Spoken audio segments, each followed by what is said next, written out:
One of the biggest risks for change agent governments is reform fatigue, as I'm sure you're all aware of. Those at the coal face are forced to work and plan while details of the regulations governing their future operations are uncertain. That's true for the health industry, it's true for the higher education sector, to some degree it's an issue for the resources sector, and it's certainly been true, as you would know, for the superannuation industry. But I think it's fair to say that at least in your case, some clarity is now beginning to emerge. Last year, the discussion here was around Jeremy Cooper's review of the $1.3 trillion superannuation industry. This year, it's about the response to that review and the legislation that will inevitably flow from that response.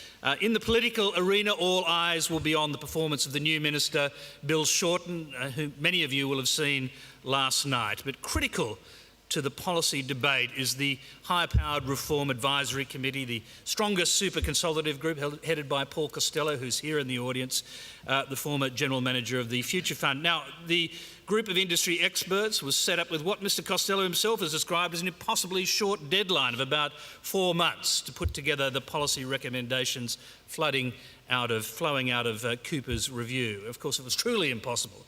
I don't suppose Mr Cooper would have agreed to chair the committee, but he has said it's time to stop splitting hairs on small details and look at the big picture. So, as we know, the big picture reforms are set to include the introduction of low-cost simplified default funds known as MySuper, shift to electronic payments of contributions and rollovers, expanding the prudential regulators' powers of supervision and so on. But will these reforms, particularly MySuper, will they deliver on the promise that super fund members won't find their savings gouged by multiple fees? Will they deliver true low-cost options? A poll of the audience here yesterday showed that a third of you think the MySuper reforms will not deliver. Only a third, I should say, believe they'll deliver lower costs. So there's a lot of questions arising out of this. Will the big four banks, whose reputations for fee gouging are pretty well based, use the opportunity to step in and try and dominate this market? What about Bill Shorten's expressed desire to reduce the number of funds by mergers and creating mega funds? Does bigger really equal better, especially when there's evidence that smaller funds, in fact, have been outperforming their bigger brothers? There are a lot of questions about where the reforms are going to land and what the implications will be for the industry. And add to that the federal government's commitment to lift the super guarantee from 9% to 12%. Well, since the government has linked the 3% hike directly to the implementation of the mining tax, this commitment's now tied up in yet another major political debate. And here's the news today. Many of you will have heard the Greens, whose votes are needed to get this through the Senate, now say they'll oppose the cut to company tax, which of course you could argue is a key sweetener to get business to accept the superannuation increase.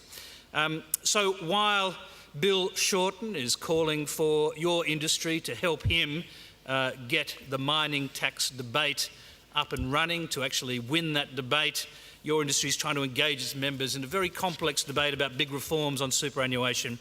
The minority federal Labor government is going to be doing its damnedest to get the independents and crossbenchers to support key legislation that underpins the reforms, but I'm afraid, and I'm sorry to keep saying this, but uncertainty remains. But all this does give us a lot to talk about. So we do want this to be a truly interactive session in the great tradition of Q&A, but leaping ahead of that tradition, as you know, you've also got some technology at hand that we don't have at the ABC. And while we're very happy and will take live questions from the audience right through the session, we're very happy for people to put their hands up. Microphones will go to you. If you're a bit shy of doing that, you can text us your questions and they'll appear on a screen in front of me, and I'll try and incorporate those into the discussion. I do encourage you to do that because you know a lot more about the issues essentially than I do, and I'll look to incorporate your questions quickly as they come up on the screen. Let me now introduce our panel who's going to be answering the questions. Michael Bargholtz is the CEO of the Funds Manager Alliance Bernstein, Australia and New Zealand. Just indicate who you are as I say your names. Anne-Marie Corboy is the CEO of HESTA. Tim Lyons is the Assistant Secretary of the ACTU, has been since 2008. Fiona Reynolds is the CEO of the Australian Institute of Superannuation Trustees, AIST.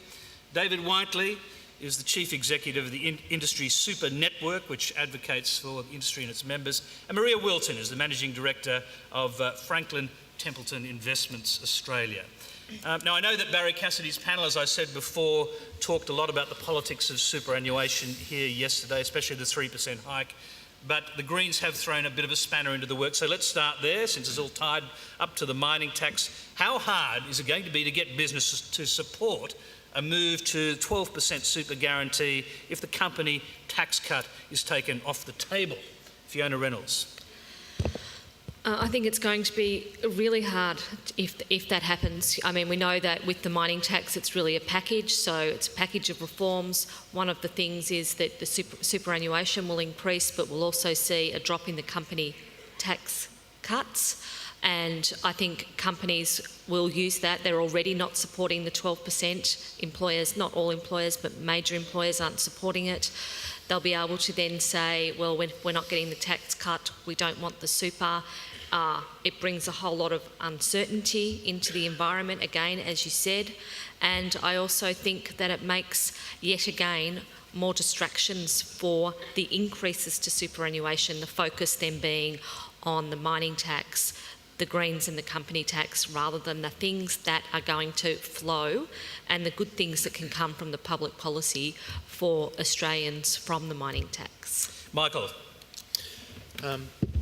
Look, I think it's important to see superannuation as part of the public policy agenda to not only boost retirement savings, but to think carefully about how do Australians save the benefits of the commodities boom. It can either go into the government's coffers in a surplus that can be spent, or it can go into superannuation accounts for all Australians. And I think the latter is a far sounder public policy outcome than seeking to increase the government surplus. Do you think business will share that view, though, if they don't get a company tax cut along with it? I share Fiona's concerns that this will reduce the capacity to support it. But it was, remember, it came out as part of the Henry Review, where Henry advocated a reduction in the company tax rates to make us more competitive with the rest of the world, funded through effectively a super resorts rents tax. And I think the logic for that still holds. And just very briefly, do you think the 12% super guarantee should have been, and the 3% increase should have been piled into a very complicated mining tax? I think the logic of saving the commodities boom through superannuation stands. Now, whether it should have been linked to company tax is really a political question, and Tony, time will tell whether that was a smart thing to do or not. Sounds like you've become a politician, well, Michael. Time will tell. Well, I mean, it looked smart. It did look smart to me when they announced it that way. And for the Greens to try to undo it is disappointing. Maria. I don't think you'll find too much debate around the merits of the big picture policy issues and the philosophy. I think the people in this room will very much be on board with that, but there is a very practical consideration, and that is the tight numbers in the Parliament. So I think that that's going to be, in fact, the biggest hurdle, not in fact convincing people of the merits of policy, but actually getting good policy through Parliament. David Whiteley. Thank you. They've not allowed me a microphone. I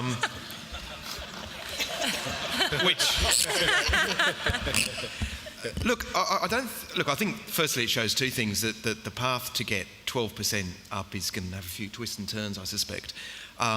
Secondly, I think it is, before we panic too much about the Greens' position, it's worth recalling that the major employer groups were opposing the increase to 12% when they were going to get a 2% reduction in company tax, and they opposed it when there was a 1%, and they'll now, no doubt, continue to oppose it. There's going to be a 0.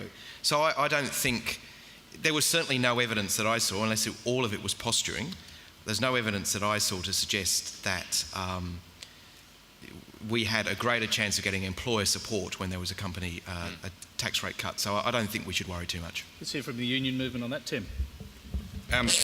Well, we were very supportive, of course, of the original resource super profits tax and continue to be supportive of the minerals resource rent tax.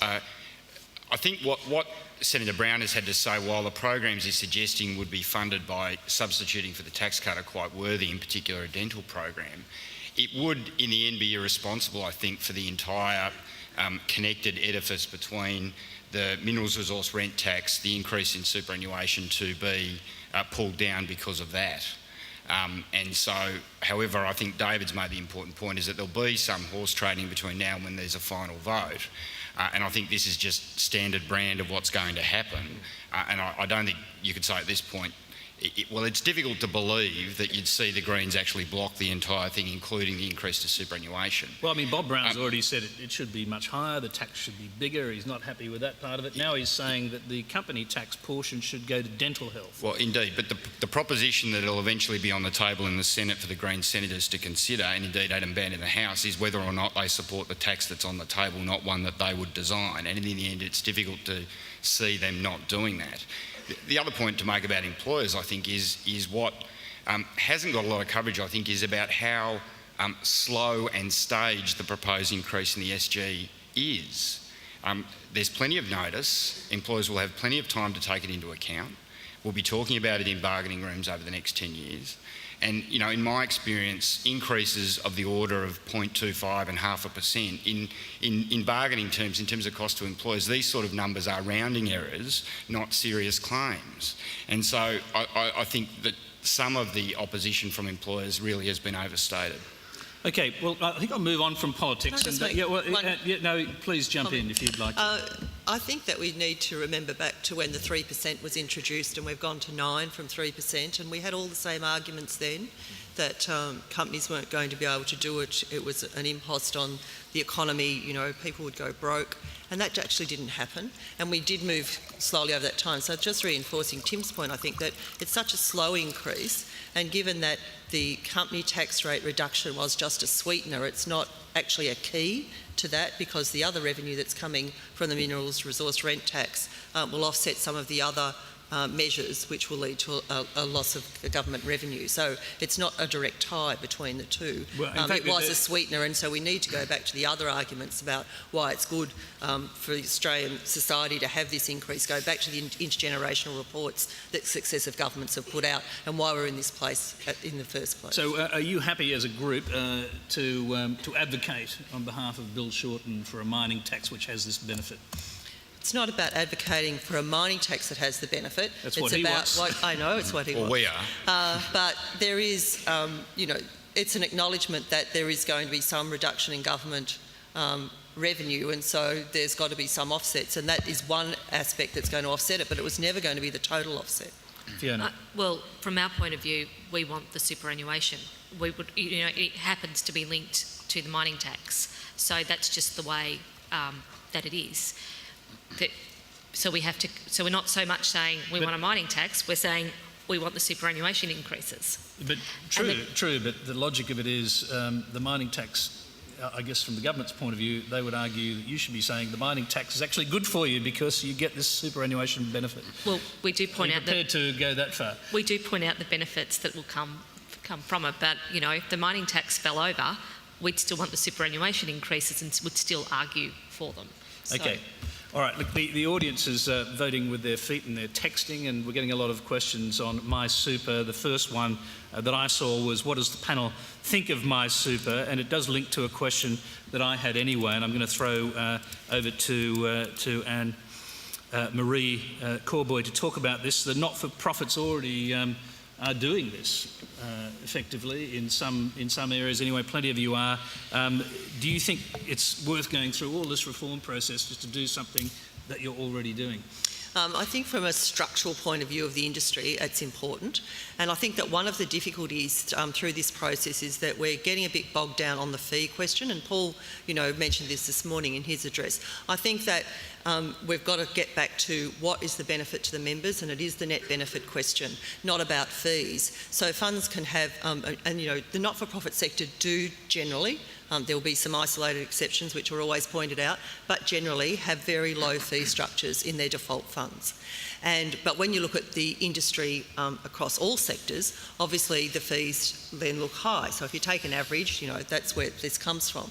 So I think for this sector, there isn't a lot of fee reduction to come out of it, but there might be some tweaking in the default fund processes about that. But I think we've got to get back to net benefit, because you might have a very low fee structure, but you might have very low returns.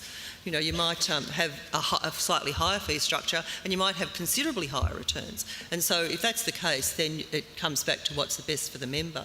And I think that whole issue around fees and what's in the fee, and MERs is, you know, another favourite of mine, where we're not comparing apples with apples. So when you just concentrate on fees, or you just concentrate on MERs, then you're not comparing apples with apples, you're comparing fruit, and you don't get the right answer. So it's back to that net benefit. What goes into the member's account is the important thing at the end of the day, and we need to have it structured so that that's what's measured. Michael, what do private sector fund managers think of MySuper? Well, I don't speak on behalf of private sector fund managers, but I do have... I really like the way that Paul Costello this morning was talking about the need to think again, to put member interests first. And I think to the extent that MySuper is coming out with measures to do that, I applaud it. But I do have concerns about the philosophy of creating funds for disengaged members on the assumption that they will remain disengaged. And I fear that disengaged members, when they reach close to retirement, will not be as familiar with what their circumstances are and their ability to fund their own retirement. I am on the record as saying that there's a big risk MySuper becomes the Housing Commission equivalent of superannuation. And I think we have to be very careful not to have unintended consequences whereby members who need advice and need help are not able to afford it to accomplish that. Fiona Reynolds, the Housing Commission equivalent of superannuation, MySuper, that's a pretty tough call. Yeah, it is a bit tough call.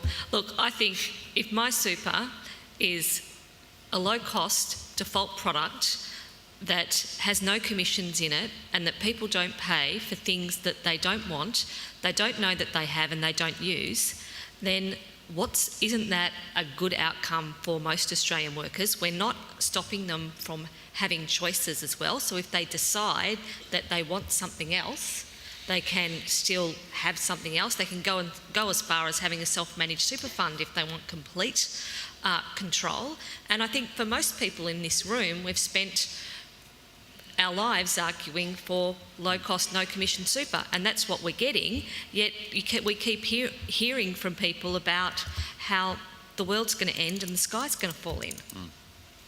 Let's go to Maria Wilton on the same subject. Do you agree with Michael's assessment, by the way? I do tend to agree with Michael, but I think there has been a significant change would in you this room. express it in the same way, the Housing Commission equivalent of... Probably not in the same way, but there's definitely been a change of attitude of people in this room and at this conference from where we were 12 months ago. We had Jeremy Cooper speak, I think at CMSF last year, and he didn't speak about MySuper, he spoke about SuperStream, which is, kind of, important but boring. He didn't really want to go along with... He didn't really want to discuss MySuper, and I think we as an industry were very defensive about that. We thought we were, doing okay, changes at the margin may be. But I think the mood of the conference this year is significantly different. We have, Paul Costello as an independent chair to go through the implementation issues, and I think everyone is feeling much, much better about that and feeling that the outcome is going to be, very functional and certainly in the best interests of members. I have probably two concerns. We have some big personalities in the industry, and you know who you are. And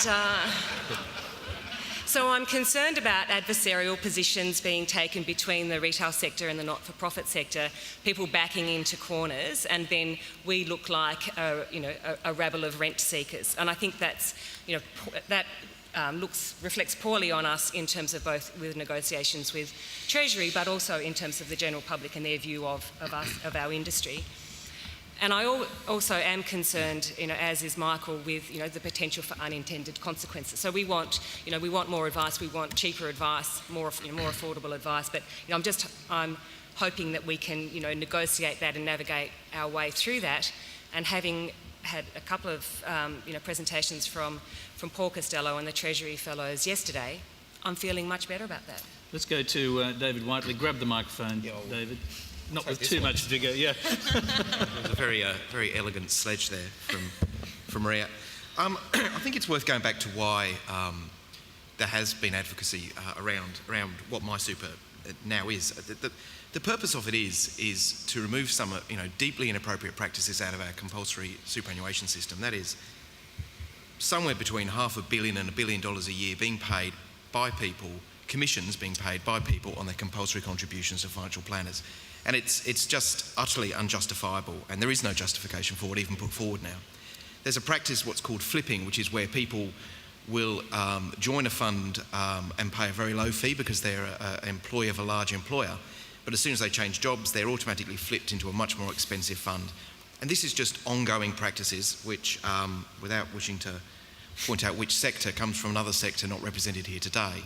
I think Michael's description of housing commission sort of funds, well, that doesn't describe the industry fund sector. So again, it's another sector maybe not present here today.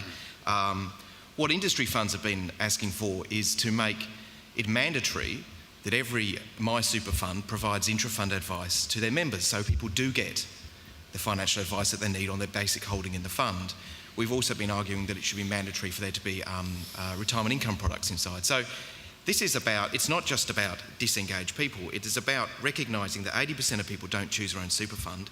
Make sure the fund is a good, low cost and therefore net return fund, a good net return fund, as Anne-Marie was emphasising, that's exactly right, that has the services that people will need over time, but can do that through leveraging scale, hopefully, in a very cost-effective way. That's what industry funds do now. It's what a lot of not-for-profit funds do now. That is not, in my view, a cheap and cheerful approach to superannuation, and it is not, in my view, anywhere close to a housing commission approach. Quick answer to this. Are you worried that it'll simply deliver customers to the big four banks? They have the retail arms to do this, and of course they don't have a great reputation with fees. Well, that's why we've got to be very, very careful about how we structure the approach to determining what default funds are at workplaces. We've got to be very, very careful about that. And the process has got to be transparent. It is not transparent for a financial planner or for a representative of a bank to sit down with an employer and decide what the default fund should be. That is not a transparent process. The process must include, whether at an industry level or a workplace level, whether it's through a corporate tender, the process must include employers or their representatives and employees and their representatives or their representatives in determining what the default fund should be. Anne-Marie, briefly. I think there's I have a concern that we're seeing a number of new products coming onto the market to meet this MySuper criteria, and I read something the other day, and someone in the audience from the sector can correct me if I got this quoting correctly, but one of the AMP's, I think, Flexi Life policy, the billions of dollars that have gone into it since it was set up, but 80% of people that went into that product are now in a different product because they've been advised to go to something dearer. And I think that's one thing that we've got to be really careful about. You just can't have a loss-leading product and then move people out of it. And I think that the funds represented in this room don't fall into that category. I think that we do have that, diversified investment option that forms the default fund, and we've got to make sure that that continues, because I think that, and that goes a bit to Michael's point, that there could well be a plethora of funds that might fit that actual criteria, but members aren't going to stay in them because they're going to get advised out of them, and that's not going to be in our sector that occurs. Let's go to Tim and hear what the union movement thinks. So the original question was, what does the panel think of MySuper? You can start there. Well, look, I don't accept any characterisation that what is going to emerge from MySuper is some sort of ghetto product. I just don't think that's what's subject to resolution as to matters of detail. That is just not going to be an accurate description. I mean, I actually see the broad sweep of MySuper as being a complete victory, essentially, for the original propositions that the union movement advanced in respect of super, and that is that super needed to be portable, needed to be vested, it needed to be non-discriminatory, needed to be transparent, people needed to pay low fees and get a decent return from a balanced portfolio, and that is the MySuper proposition. And so I just I can't see that people being in a product like that can be described as a bad public policy outcome, or indeed a bad outcome for individual workers. It's a good outcome, and it's in effect, I think, a victory of some propositions we've been talking about for more than 30 years. Michael, you obviously aroused some passion with your ghetto analogy. Do you want to defend that? I'm not knocking public housing, by the way. Public No, I think he was. I think there are a number of things being confused here. If you take it back to Hawke and Keating, there was a recognition that the social security system wasn't going to be able to fund a growing retirement population, and there was a need to create a whole new sector of capitalists, people taking control of their own retirement savings, and a desire to educate and promote the importance of saving for one's own retirement. And this philosophical is a clear philosophical shift away from that, I see. The points made earlier on about commissions and conflicts, I agree with 100% that the industry has been in a long transition. It's gone on for far too long, from agents of financial services firms to now advisors who put the fiduciary interests of their clients first. And I really applaud the FOFA reforms, and we've all been working for a long time to try and remove those distortions and conflicts. But once those distortions and conflicts are removed, why not seek to engage people with their super? We don't have enough financial planners in Australia. We only have 16,000 financial planners. We've won the battle on commissions and conflicts, but I fear we will lose the war of providing Australians with financial advice and help. And we'll give them the impression that so long as they're in a my super account, everything's fine. They can disengage. I'll just go quickly to Fiona Reynolds on this one. That's not true. It's not true. It's just... I think, there's a number of things that funds do, and it's not about... I think there's a real difference about what people understand when we say the word advice. And not every Australian needs financial advice every day, every week. All of our members tomorrow don't need to ring up the phone and get financial advice. At different points in their life and through their financial life cycles, there's education, and a lot of funds in this room, us included, provide very comprehensive education sessions at the workplace for members, and that helps to keep them informed. They're still probably rightly in the default fund. That might be by choice or not by choice, but there's ways that we can educate people about their superannuation and financial literacy generally. Then there are the intra-fund advice, which is about single issue things. Am I in the right investment option? Do I have enough insurance? They're just single issue. That doesn't need to take into account a whole lot of things. We've got to remember the members that we're dealing with. In our fund, the mean balance in our fund is $9,000. Over half of members of HESTA have less than $9,000 in their account. These people are on average to middle incomes. They don't need holistic financial advice because there's not the assets there to talk about it. What they do need is how to manage their money and how to best utilise that money and then make a meaningful difference to their retirement. That's what we're on about. And so they're the sorts of things that we want to educate our members on. Talk about the co-contribution. Talk about those measures that are specific to them, not the measures that we see in the press on a daily, weekly, monthly basis that apply to the top 10% of the population about, measures where they can, build their $500,000, $600,000, $1 million account into something more. We're talking about a very different group of members, and we've got to make sure that we keep on at that. So we already have that education. We can provide advice. And for those members that need a full financial plan, then I believe there is enough planners in the country. Some of them might be retiring soon, but they'll be replaced and they'll be able to give that advice. Well, they keep telling us they're going to retire. Okay, now, David, did that cover the points you wanted to make? Yeah. Well, you got your passionate debate and not boring either. Do you want to quickly respond? I think I'd really struggle to disagree with anything that was just said. Okay, let's go to Fiona and briefly. I'll probably draw a line under this issue after this, but I'm interested just hearing what Michael is saying, is there a kind of emerging debate about MySuper which could end up sort of becoming a political debate, which could make things more difficult to get these reforms through both houses of Parliament? Well, it is a difficult process. We've got through Tim and David and I are all on the Peak Consultative Committee. We've got a range of interests around the table.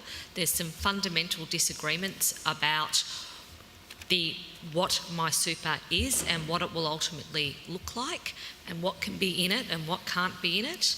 And so, at the end of the day, what if people don't compromise? Treasury has to write a report for the government has to make a decision. So it's all in our interest to try to work through these, but I don't want to go away from the fundamentals of it being a low-cost product to suit other sectors. But are you confident the industry can reach consensus on implementing these reforms? So it does seem to be differences of opinion emerging. Yeah. Look, I'm confident that we can reach consensus on the governance issues around this SMSF sector. I think there's a long way to go on the MySuper and the SuperStream issues, but we have to get there. This reform has been going on for so long. It just creates so much uncertainty, not just in the superannuation industry, but for members of superannuation funds. So we have to keep working. We have to get it done. And we need to be able to get on, and funds need to be able to get on with, servicing their members, not worrying about constant reform. I just want to hear finally from Michael on this. Do you think the industry can reach consensus? You're obviously a controversial voice on this panel. Well, I'm not planning to be controversial. Look, I think we are reaching consensus. I think this is, Tony, with no reference to you, but the media is playing up the differences between various parts of the industry. The truth is we are reforming this. We are turning agents into advisors. We are removing commissions and conflicts. We do have low-cost super, and we'll have more low-cost super. So, I do think that this is a journey which is leading in the right direction, and we have much to be thankful for. I do think we will get there, by the way. I think there are many unintended consequences. All of us need to be worried about a cheaper than chips fund management product with passive cash as a default fund for MySuper. We need to be sure that something like that can't arise. And the debates will continue, but I think under particularly Paul Costello's leadership, we have our best chance of reaching consensus on the big things. Okay, we'll switch course because here's another question that came from the audience. Tim, when do you think super funds will embrace better disclosure? And put your hand up if you're one of his staff who sent that question in. Look, I'm not sure I know the answer to that. Disclosure is easy, actually. We just decide to do it and it gets implemented. And, I do find it puzzling that I think the level of disclosure that we have in industry super and not-for-profits generally around directors' fees, how they are set, how they are paid, to whom they are paid, is not what it should be. It's very patchy. I know some people do it in a much better way than others. And I think given that the noise that we have made as institutional investors about disclosure in the corporate sector, then it's something that we just need to do in order to have clean hands. I do think that we need then to think about going a little bit further. There is at least a couple of funds that fully disclose senior executive remuneration inside funds, and that is something that I think that we also need to do for the same reasons. Because if you are suggesting that you have a not-for-profit basis and that you are run for the benefit of the members of the fund, then I think it is necessary that we publicly tell those members how we remunerate and what the policies that we have around it. And so I'd like to think that by the time we get back to this conference next year, and we've had another round of annual reports, that we see much stronger reporting in respect of director and executive remuneration in those annual reports. Fiona Reynolds, do your new governance guidelines deal with this issue? They do. First of all, I'd say that I think I agree with Tim about disclosure, but I would say that where we're talking about the listed companies versus what happens in our sector, they're very different things. The average CEO of a listed company in the ASX 100, the chief executive earns $4.5 million. That's not happening in our sector, and director salaries are completely different as well. But disclosure needs to happen. In our guidelines, we've recommended that funds disclose both executive and executive remuneration for director and executive remuneration. For executive remuneration, we've suggested at least funds should be doing it in bands, directors being done individually. Part of the discussions on the stronger super reform is about having an industry-wide code of governance, and I think this issue needs to be addressed within that code as well. And I think that if we don't start doing it ourselves, that the regulators will eventually force it anyway, because they're now going to have within the superannuation space prudential powers which they haven't had before. To my colleagues upstairs, just keep those three questions up on the screen because we'll come to those shortly. And Tim, I'll just go back to you. You're not suggesting executives in the industry sector are overpaid, are you? Because I did read your article this morning. It says disclosure is critical, but it's not enough. We need to talk about the quantum, proper benchmarks for executive pay. The piece that I wrote for the Fin Review today was really arose from discussions that I've had with trustees who are appointed by unions, who are independents and who are employer trustees, about concerns about the level of remuneration and how it's set. And I stepped through a number of things there. I think many of us are concerned about saying we have a benchmark in industry super that is somehow related to the broader financial services sector, because for exactly, I suppose, the reason that Fiona identified, which is that there are so many obscene salaries in the for-profit financial services sector that we are never actually going to be able to compete with that. And so using it as even a relative benchmark to me seems meaningless. I also know that many trustees are concerned about the effect that reports from remuneration consultants have on our decision making, because you get these reports that have small samples, and as I said in the article, and as was put to the Productivity Commission, the use of remuneration consultants themselves affects the outcome by creating this sort of ratchet effect where every year there is an increase that's almost automatic and self-referencing. And so I do think that it is very hard to deal with at an individual fund level. What I've said is not a criticism of any individual or any individual board, but I do think that collectively we've got to come up with a better way of saying how are we aligning our remuneration, including its absolute levels, to our original values proposition of saying all profits to members, because I think we are in danger of moving too far from that position. And I don't want to wait until we've got $1 million salaries, for example. I think that will be too late. The chalk needs to go into the wheels now, and we need to have a think about what are the appropriate external benchmarks. Okay. Just one last thing, Tony. As long as it's brief. I do think we need to look at other not-for-profit jobs where people run very serious, large institutions with a lot of staff, and say, how do they set pay? What are the mechanisms that other people who have a similar values proposition to us use to remunerate executives for important jobs? Okay, I've got to get Anne-Marie Corboy to respond to this, because although you said you weren't aiming at any particular board or management, you are on the board of HESTA. So it is worth asking the CEO of HESTA, do you think there should be chocks put under the wheels of your own salary?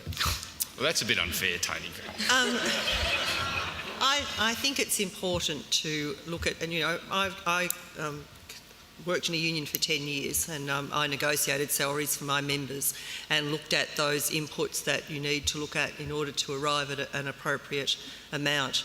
And I think that all of those inputs are important. The fact is we do work in the financial services industry, and no one's advocating that we should be paid, $1 million salaries, I don't believe. But we do work in the financial services industry, and we don't work in the industries which we might cover. So in my case, we cover health and community services.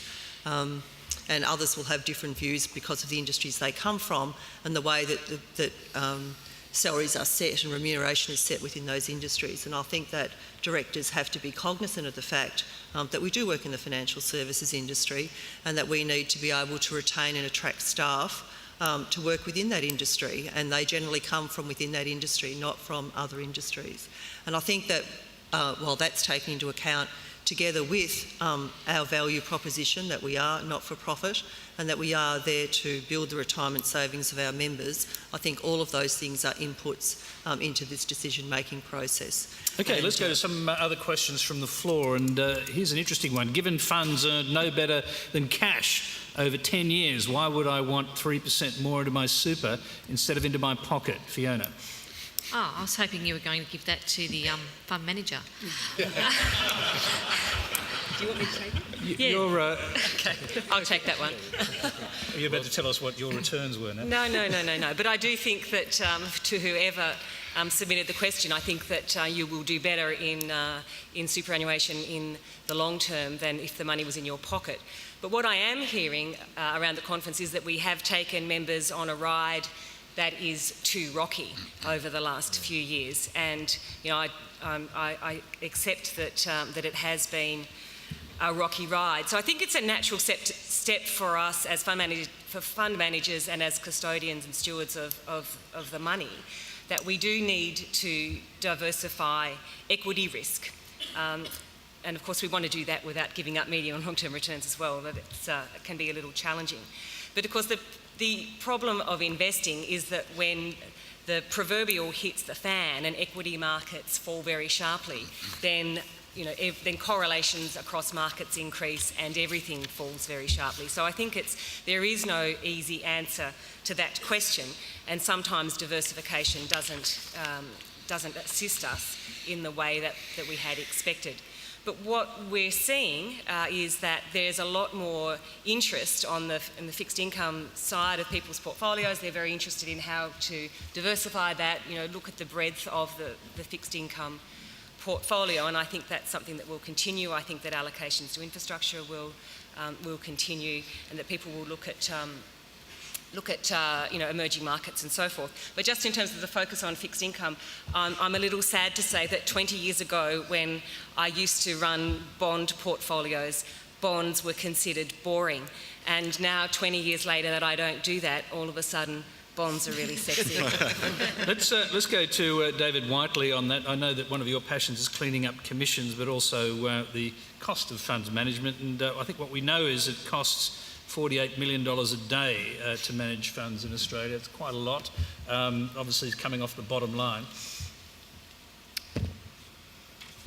Well, yeah, so quite clearly, I think what we are going to see is a better and more carefully calibrated alignment between the performance of the underlying funds managers and what we pay them. I think that's inevitable, and that's been recommended by the Cooper Review.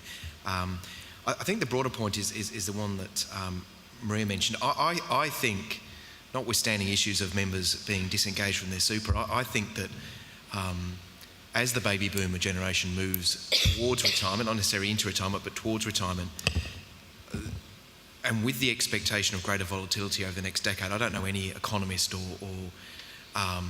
expert in this field that doesn't think there will be greater volatility in terms of investment returns. I think people will want to see a trade-off and will accept a trade-off between the return and some greater certainty. I think that people will probably prefer to see one negative year in 7 or 8 rather than one negative year in 2 or 3, which is pretty much how the last decade was. Now that's just my intuition, but I think that will drive quite substantially different asset allocations. Fiona, do you want to get in on that?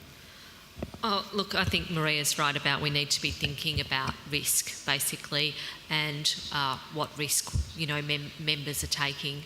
I think we need to do better, and that this comes into the issue about advice, about helping members at different stages of their life, and understanding their needs and whether they, things are different for different people. If you're coming up to retirement and your little bit of super is all you've got, you probably need to be protecting that capital. And I think we can do better in helping educate and inform members. Okay, well, Tim, did you want to get on that? Look, I think that there'll be increasing pressure on us to try and smooth out the bumps. I think the appetite of people for volatility as their balances get higher and the system gets closer to reaching full maturity will reduce, and that's something that we're going to have to deal with in terms of the structure of the portfolios we have. Okay, here's a question that certainly stretches my knowledge, but I'm going to ask it because it's probably important. Does the panel think intra-fund should be mandatory in My Super? Who'd like to take that one up? Ready to start? Yep. Well, yes. I think it goes back to the conversation we were having earlier on about My Super and the portrayal of My Super as cheap and nasty or housing commission. That portrayal only ever comes from the retail sector, without bringing it back into this debate, but it comes from the retail sector. What industry funds have been saying is that people do, and Anne-Marie very articulately put it before, people do need basic pieces of advice.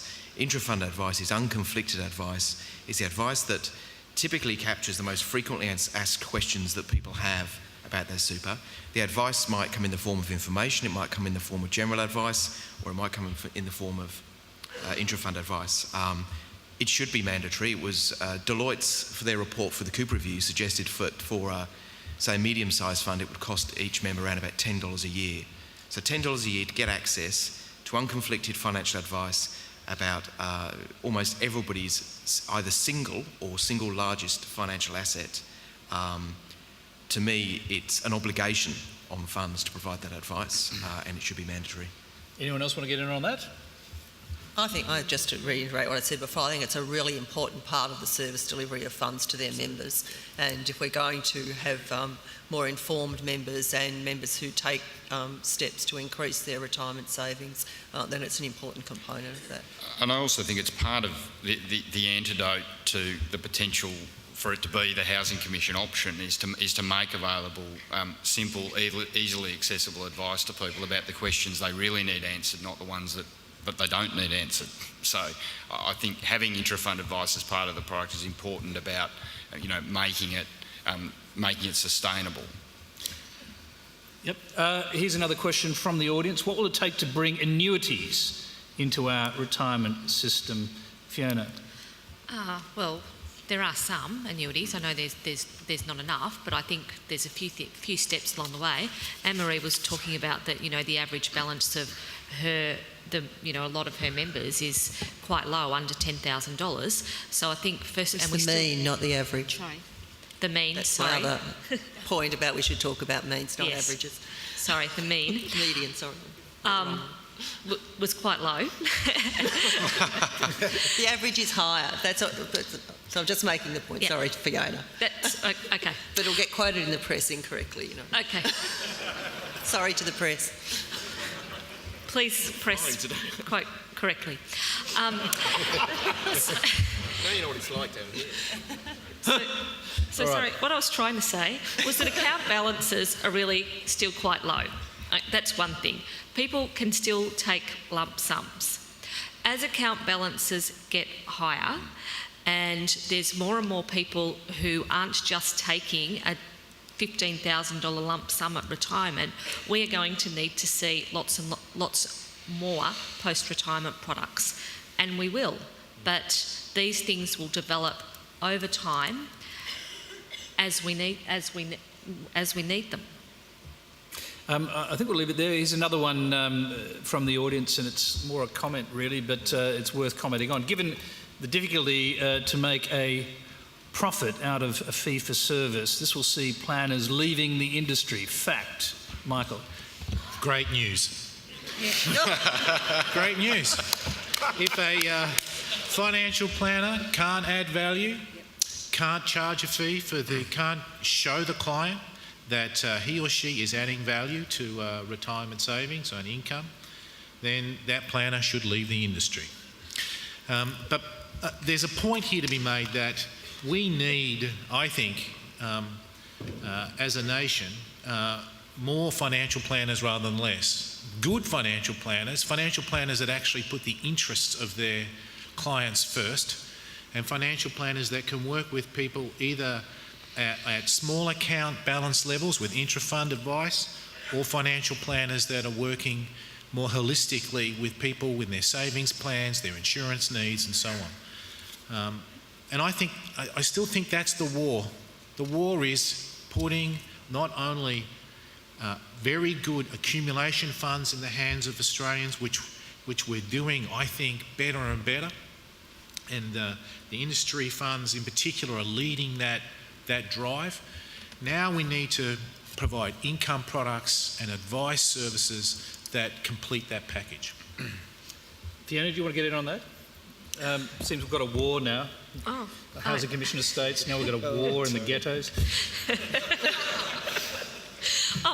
Look, I agree. If financial planners aren't adding value and they can't provide the service that's required for a fee that people can afford and add value, then they should leave the industry. I agree with what Michael said. I don't really have anything else to add. Yep, sure. It's actually not a fact that there will be less financial planners. The only research that's been done by this that I'm aware of was conducted or commissioned by ISN, but conducted by Rice Warner, that found in the long term there'll probably be the same number of financial planners. They'll simply be doing different things. So there will be a quite considerable growth of people providing intra-fund advice. Over time, advice will be provided whether through call centres or via other forms of technology like the web, which in itself will over time create other jobs, whether it's software development or programming. So it could well be that there will be a cohort of financial planners retiring in the next few years, but these are people who would have been retiring in the next few years in any event. And the advice industry and how it's provided will evolve, and that's a good thing. And if their advice is good, they'll be retiring comfortably. They'll be retiring Maria. comfortably, don't worry. I think that's fine. I guess I'm interested to know what Paul Costello is going to do about all of the accountants that are encouraging people Can into someone get a self-managed microphone to super Paul funds Costello? when it's really not economic in their best interest. So that's a question. Okay, we've got another question up here. Will my super mean industry funds losing competitive advantage? Anne-Marie.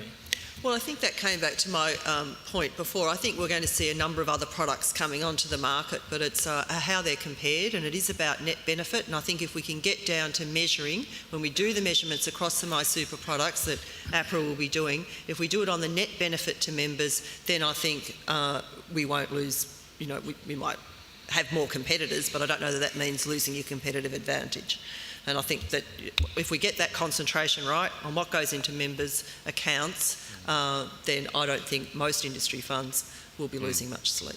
Okay, let's have a look at fund mergers. The Minister, Bill Shorten, says there are too many super funds. He wants to see more mega funds in superannuation. Will this happen? Where will the industry be in 10 years? Michael. I think it's dangerous for a politician or an observer to forecast how many funds there should be. It seems to me there's a natural number of funds. It's an equilibrium between the benefits of scale and the ability to service members. And to me, it's more important to ensure that barriers to mergers are removed so that the right number of funds evolves. And I think it's dangerous to suggest there should be 35 or 135 or 5. There's a natural equilibrium between getting close to and staying close to your members and being big and getting scale. Tim Lyons. Look, I think our position broadly is that the way Cooper framed this was about right, which putting on all of us an obligation to consider whether we've got the scale right inside our individual funds without doing anything that specifically compels consolidation, I think is the right balance. And that goes back to saying that in the end the net benefit to members needs to be the paramount consideration. There are clearly going to be some small funds that still have, or smaller funds, that still have a proposition to put to members which is extremely good value. And so I don't think mergers in and of themselves are a good idea per se. They need to be carefully considered. But to the extent that what the Minister's doing is saying, look, it's an obligation on us as an industry to have this under review about whether in the end we're doing the right thing by the members by having our fund in this structure is clearly the right thing to do, and keeping that on trustees' radar is a good idea. Okay, Anne-Marie, many industry funds serve a particular membership. They tailor to the services of their members. Insurance is one aspect of that. Will all this kind of thing be lost if there are mega mergers? I think there's a place in the industry going forward for broader multi-employer funds and those that work in particular industries. It's right, we cover health and community services nationally. You know, we have offices in every state. We provide that consistency across the industry, across Australia. Others do the same. CBUS obviously does it in the construction business in the same way. But then you have other very successful funds that do it across industries. And I think it comes down to the strategic direction that those boards wish to take. And if you go down a particular course, then you should stick to your knitting and continue down that way. And I think that there's advantages, you know, in both ways, and it's just how you deal with them and how you communicate with your members in a particular way. You might have to have different strategies when you've got multi-industry. But I know from working, you know, and the two fund, you know, I was a director of a public sector fund for 10 years, and that was a particular niche industry too, if you like, education mostly, public servants, but education broadly. You know, there's a lot of advantages in being able to do it within a particular market, and it certainly strengthens your brand and gives members, you know, I think that builds a lot of levels of trust. So I think there's some advantages in that. I think one of the dangers is that sometimes you could just say, well, that's because you have a particular relationship with a group of members, but you're not growing, that's a good thing, and that may not necessarily be the case. So I think there's that point that you need to come to where you might have the niche, but you need the scale, and there might be times when you've got, you know, you've got to give away the scale to keep the niche into playing those two things. But I think that's where we're at the industry at the moment. I think there are some funds who particularly talk about that they, you know, have a special relationship with their members, but I don't believe they have the scale long term, and I think they're people that should be thinking about merging. Then there are others that, you know, that are able to accommodate that. David, I mean, scale supposedly leads to lower fees. Do you believe that? Well, it does lead to lower fees in industry funds, I think, by and large, and I'm sorry to once again start this. The issue around scale in the retail sector is it hasn't delivered superior returns, net returns. It doesn't deliver that. So there is scale there. It's where does the scale go? And the scale benefits go off presumably to shareholders.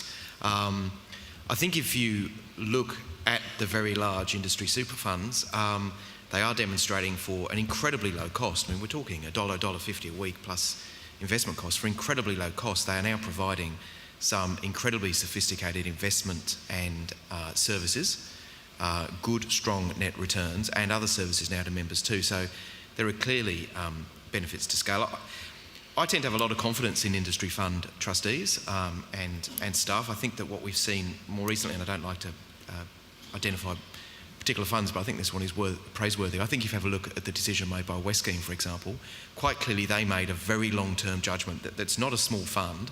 They made a very long-term judgment that there was going to be some benefits of scale, and I have a lot of confidence that industry fund trustees will continue over the next few years to be making similar judgments about the growth of in the sector in which they work, the natural growth of their fund, and what is the best thing for their members. Michael?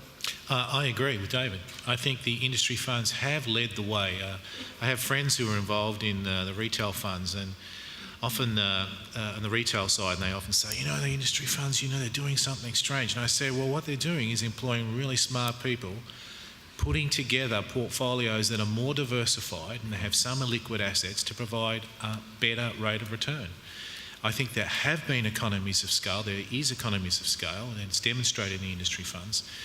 And I think on the retail side, what we need is much better data that will really allow us to, and in fact allow all of us, the politicians, the industry members and the members of super funds, to actually work out what they're paying and what the value proposition is. So, you know, I'm all in favour of doing more research and getting more data on this. But we are, again, I think this glass is half full. I think the industry is doing a great job, and we are, in many respects, the envy in the world of creating these schemes that give members access to private equity and public equity and diversified portfolios at very low costs. I'll just go finally to Fiona Reynolds on this. And how do you measure the right size for a super fund? I mean, is there an optimal size for viability? And I guess effectively, what is Bill Shorten working on in terms of his template? I'll be honest and say I wouldn't have a clue what the right size is. I think the right size is different for different funds. There's no doubt that we're going to see more mergers across the industry in the next decade. I think that, I personally believe that there can be some things lost in that in terms of the engagement with particular sectors. As a lot of industry funds work, they work in particular sectors. They can think very carefully about the service offerings to particular kinds of members, whether they're nurses, construction workers, meat workers, all kinds of workers. I think that is something, but I don't think there should be a one-size-fits-all.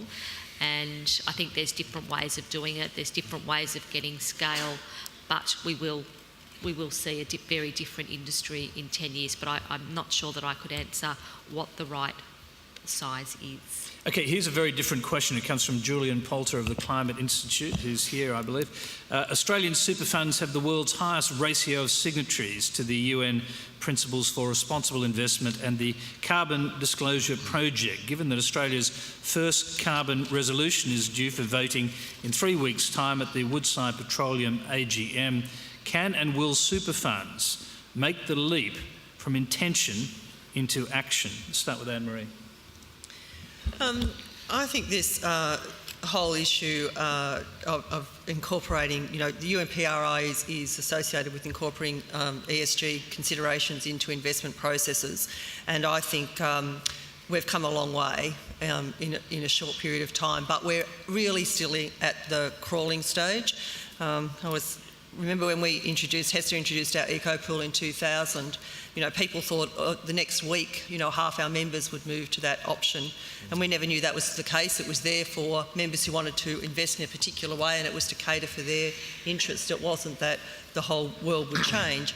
And part of introducing that was looking at mainstreaming ESG issues into analysts. We want our managers, I'll talk on Hester's policy on this, that we want our managers, when they're doing their normal investment analysis, to take these factors into account. But you need to, crawl before you walk, before you run.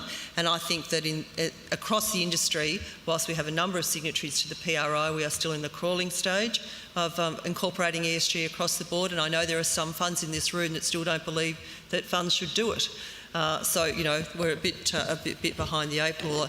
Obviously, we are members of IGCC, the Investor Group on Climate Change, part of the Carbon Disclosure Project. We're signatories to the UNPRI. We set up ESG Research Australia with a couple of other funds. So from my perspective, we're doing a lot of work in this space. We have taken particular decisions at resolutions at AGMs. I can't comment on that particular one because I don't know where we're at with it, but we do a lot of work in this area, and I think that many more funds in the room need to do a lot more work for us to make advances here. Maria Wilton. I think Anne-Marie's being really very modest. I think the industry funds in particular have been at the forefront of ESG and the mainstreaming of ESG into investment processes. And from the experience of Franklin Templeton, which is a very global experience, it's very much in Australia that the UNPRI is being rolled out, and I think we're very much at the forefront in Australia. And there is obviously still a ways to go, and I think that the funds, though, are dragging the investment management industry, sometimes quite reluctantly, along for the ride. But I think that commercial considerations for fund managers are such that they are increasingly getting on board and know that ESG is an important issue. It's a financial issue. It's about returns, and so I think that I'm feeling actually quite optimistic. Quick question, will carbon tax play into your investment decisions? Well, the pricing of carbon is already, any analyst worth their salt would be already taking into account the likely price of carbon. So I mean, the mechanics of that, I think, are debatable and the finer detail, but I think what investors are really looking for is certainty around what the process will be, and really just looking to be able to incorporate the issues into their financial models. Tony, just on ESG, look, I think we're starting to do not a bad job on some elements of this, and I think on environmental stuff in particular, I think we've started to get sufficient tools to actually be able to deal with some of these issues with individual corporations. Some of you have heard me make this observation before, but I think the bit that's missing in terms of the way we're able to deal with corporations is the labour relations issues. Is actually, we don't yet have, I think, a proper set of metrics and reporting standards for corporations to actually be talking about how they are actually treating their workforces, both their direct workforces and the workforces in contracting chains, which enable us to say that company is behaving appropriately and behaving up to global standards. Tomorrow, actually in Sydney, one of our affiliates, the CFMEU Mining and Energy Division, is releasing a new piece of research they've done, which is an analysis of company sustainability reports, specifically looking at what corporations are saying in relation to labour standards. I encourage you all to have a look at that, because what it does say is that these companies basically have got essentially nothing in their sustainability reports despite their obligations about labour relations. The reason I'm laughing is because, I'm not laughing at you. The final question, we're nearly out of time, but I will leave you with this thought. The typical Q&A, too many left-wing and minority views.